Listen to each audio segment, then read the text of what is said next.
everyone. Welcome to a special edition of In the Driver's Seat. Today we're on location at NADA in New Orleans. Joining us is Scott Gunnell, president of JM&A Group, one of the largest providers of automotive F&I products and dealership consulting services. JM&A's industry-leading solutions help dealers maximize performance and drive increased profitability across F&I, fixed operations, talent, training, and insurance and risk management. Scott has been a part of the JM&A team for almost 25 years, but before that, he started his career journey as an F&I manager for a new and pre-owned dealership. Scott, welcome back to In the Driver's Seat. Thanks for having me, Emma. It's good to be here. Yeah, it's great to have you here. So last year at NADA, you and I caught up and we talked about the future of F&I and how dealers need to stay ahead of the curve by elevating their digital presence, evolving their F&I strategy. We talked a lot about that, and empowering their processes and their people. What is JM&A focusing on this year? So I would say it's a continuation of focus. Last year, specifically, one of the things we did is we started a consumer awareness pilot. And for years we've talked about, and we see Cox and other organizations, Automotive News, have studies that show the earlier you introduce information around F&I to a consumer, the more likely they are to engage in the products at the time of purchase. So we've said that, but we didn't have a lot of great data to prove it. So we set out on a journey where we used about 5 dealerships, and we were able to identify consumers in the CRM that are in the purchase funnel, but they haven't purchased a car yet. And we branded this information on behalf of the dealer, but through social channels, through email channels, we began engaging those consumers in F&I content, just awareness and education. And what we saw was a 64% engagement rate and a 13% click-through rate. So a 13% click-through rate compares against a 0.8% click-through rate on F&I content previously. So that data gave us good quantification that this focus on consumer engagement, early consumer engagement, is driving actual behavioral change for the consumer. So in 2025, we are expanding that offering, we're expanding the pilot, and we're continuing to refine the consumer information that we're providing to elicit more consumer engagement. So it's very exciting. It's great that you went so far to back up probably, the hypothesis that you had with actual research and numbers and metrics to prove it. You look around at the show this year and it seems like NADA has similar topics in mind to JM&A. With its education lineup, there's sessions highlighting fixed operation, talent, even maximizing value for the customer, which is a huge theme. Sounds right up your alley. What are some of the trends you've noticed at the conference this year as we jump into 2025? Yeah, definitely. So the education trend is a big thing I've noticed. And, last year as the business, and I don't even like using this term anymore, but we say it has normalized. Yeah. I'm not sure what normal is, but as the business has, tend to mirror pre-COVID trends, it's back to the basics. And a lot of that basics is really understanding and being educated, specifically to JM&A, around F&I products and really understanding the product offering. The other education focus is really understanding consumers. And there's a lot of momentum on the floor with different marketing agencies, different data agencies, providing more intel around consumers and really understanding the consumer journey, consumer behavior, consumer profiling, consumer perspectives, and that's a big theme. It fits right into where we're focused as well. And as I just mentioned, the consumer pilot we did last year, we're continuing that trend this year. And from an education perspective, we have our marquee training program to dealers has been Skills for the Business Manager. For as long as JM&A's been around, we've been teaching the fundamentals of F&I. This year, we're relaunching that class in March. It's now going to be a 3-day program. It was a 4-day program. When we first launched it, it was a 5-day program. But we're launching it as a 3-day program. It's going to have modern adult learning, and it's going to have more scenario-based information where we're tying that consumer data into the training to provide scenarios for future F&I personnel and current F&I personnel to become better to utilize the knowledge around F&I. The other thing that we're launching here at NADA in partnership with RockEd is a digital training application that provides micro-learnings. We have a captive relationship on F&I. So last year, we've built out over 400 modules, or 2 to 5 minute modules that we are now rolling out to all of our performing dealers. So anybody who's a performing dealer with JM&A for free can take advantage of this Rocket application. So it's an on-demand training at the store level.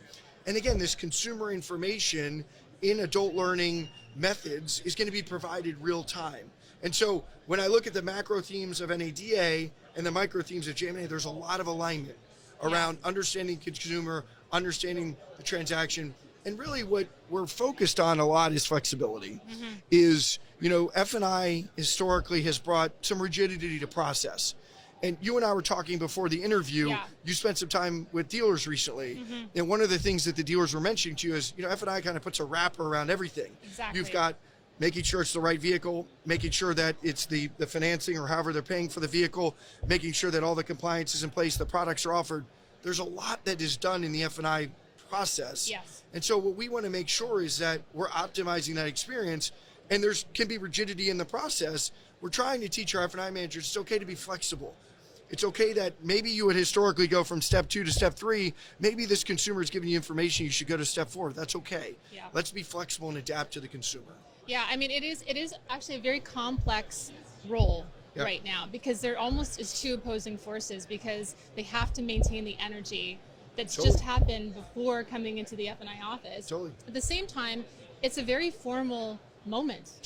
Right? And they also, like we were talking earlier, they have to have the confidence to be upfront about the numbers and any changes to payments. And then at the end of the day, is this even the vehicle? Like, just the formality of making sure that's right. It's a lot of pressure. And I want to ask you, you're talking about training, and one of the F&I managers that I've known forever, he's been doing it for 15 years at one store. This training you're talking about, he probably might think, do I need training? Is this training for, the guys that have been doing it for decades, or is it just for people that are just getting into it? It's a great question. It's for everybody. So there is definitely more basic elements of training that are part of the offering, and there's more sophisticated elements for people that are more experienced, as you're describing in your friend. I think that one of the areas of focus we have is trying to build the need around training. And, what we deal with a lot is people don't always wake up every day and think, I need to be trained. They tend to think, I know what I'm doing. Exactly. What we try to provide is data and different information around what's changing about the business. And so the training is net new to the more experienced F&I manager around different data, but there is a lot of basic fundamentals that haven't changed. And our belief is the more frequent that you brush up those skills, the better you are. So it's tailored to both. We know there might be some resistance from the legacy F&I managers, and we'll work hard to try and overcome that. Yeah, so it's for both. I want to make a bit of a turn here and ask you, Scott, you're the president of one of the leading F&I providers that has more than 45 years JM&A of industry experience. What keeps you up at night? What keeps me up at night? So, interestingly enough, last year when you asked me this question, there was a lot of unknowns in the industry. We were unsure about if there was going to be administration change. We were unsure about EVs and just the positioning around it. We were unsure about the economic rebound. Today, there's a lot more certainty in the business. And so from a business perspective, or a macroeconomic perspective, there's not a lot that keeps me up at night. What keeps me up at night is specific to JM&A. We are launching a new core infrastructure in May of this year. And we've been on a legacy technology to run the administration of our business for our 46 years of existence. We're replacing that. It's been a 24-month plus journey, about 12 months of specific system implementation. So that goes live. So there's a lot of net new, and there's a lot of capabilities we're going to bring to our dealers associated with this. There's a lot of change management. So that's one thing, that keeps me up at night, is making sure that we're making all the necessary preparatory steps to get our dealers and our associates ready for the change. Something else that, keeps me up at night is just around a lot of we've been dealing with inflation, and specifically core inflation has been 2 to 3%. Auto repair maintenance inflation has at one point it was about 4 times what core inflation was. It came down to about 6.4% at the end of last year. We've made a lot of necessary changes, both in how we're reserving for our products, how we adjudicate our products from a claims perspective, how we're training at the store level. So it's making sure that we are perfecting everything around that. I'm not as concerned about inflation, the macro, as I mentioned earlier. It's more so just making sure that JM&A is bringing all the value and awareness. And we are a curious organization. We have a lot to learn. And so what keeps me up at night is just making sure we're maintaining that dealer-centric standard and bringing the best value we can to our dealers. Yeah, you're walking the walk. Yeah, absolutely. You can't expect dealers to evolve. You're not evolving. Correct. And there's never a good time to do that big of a step change. So, yeah, I think it's interesting because I think what we were thinking about last year were things that were out of our control. And these things you're talking about now are things within your control, and you're doing it. It sounds like the JM&A team continues to be focused on the future. That's why you're doing all this. Do you have some ideas as to what we can expect for F&I this year in 2025? So I would say specific to F&I, F&I performance in 2024 was up year over year, where we saw new car gross profit, front end gross profit come down about 43%. F&I was up. We believe that trend is going to continue. We'd like to think that the new car or the front end gross profit will stabilize, but we do believe that F&I is going to continue to perform at a high level. Some of the reasons why is we believe there's going to be more interest rate cuts this year. We believe that F&I managers, the fundamentals of training we talked about, are more rooted in their daily behaviors. We do believe that manufacturer mix is getting more aligned to consumer demand. We do believe incentives is playing a different role. So a lot of optimism there. Specific to JM&A, what you could expect is as the year trails on, there's going to be a lot more from a consumer offering perspective. We are right now heavily studying the consumer. I mentioned some of our awareness pilots. There's a lot of other focus that we have about how can we bring more solutions to our dealers that engage the consumer through the transaction.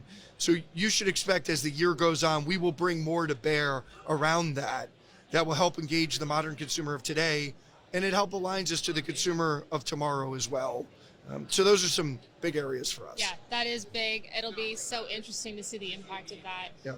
Very exciting. It's been so great having you with us today. I want to ask you one last question. Sure. Because we're at NADA, what have you seen at the show so far, apart from the historic weather in New Orleans? What have you seen at the show that's made you go, wow? So interesting. I would say last year we talked about resilience. Dealers continue to be resilient because there's a lot of people here today. Yeah. And so it's great to see people had to drive. They had to make tremendous arrangements logistically to get here. People showed up. Of the dealers that I've talked to, the sense I'm hearing is optimism, a very high energy, excitement about this year. There's a lot to point to in their specific examples within their markets that they're bullish about the business. And so thematically, dealers are excited and they're very curious and hungry to continue to optimize their business. They recognize some of the trends we mentioned about profit declination in the business and the business getting back to pre-COVID normalcies. They're engaged and they're not afraid of it. Yeah. They're very curious about what they can do to stave off those trends and continue to grow their business. And they're optimistic about the growth. Yes. And so I haven't seen any dealers that I've spoken to really spend a lot of time on where the negatives are, the concerns of the business. They've really spent time on the opportunities in the business. And that is, to me, it's just a great signal of A, the role we need to play to continue to support them, but B, the sense of confidence that this year is going to be a good year. And the smart people are forecasting a growth in SAR. They're focusing a lot of bullish aspects of the business. There's still headwinds. Yeah. I mean, we're not naive to the realities of the business, but we're very optimistic about this year. And that's the themes I've heard. Yeah. So resilience and, Confidence. really confidence and Optimism. excitement. And they made it here. Yeah. The energy. Yeah. I think getting through last year and getting through it in many ways and regards in a better fashion than it otherwise could have been has just built a solid foundation. And we anticipate growth this year. So we're forecasting growth, and we are very confident about it. That's great. I want to thank you again for being with us today, and we will see you all next time from the driver's seat.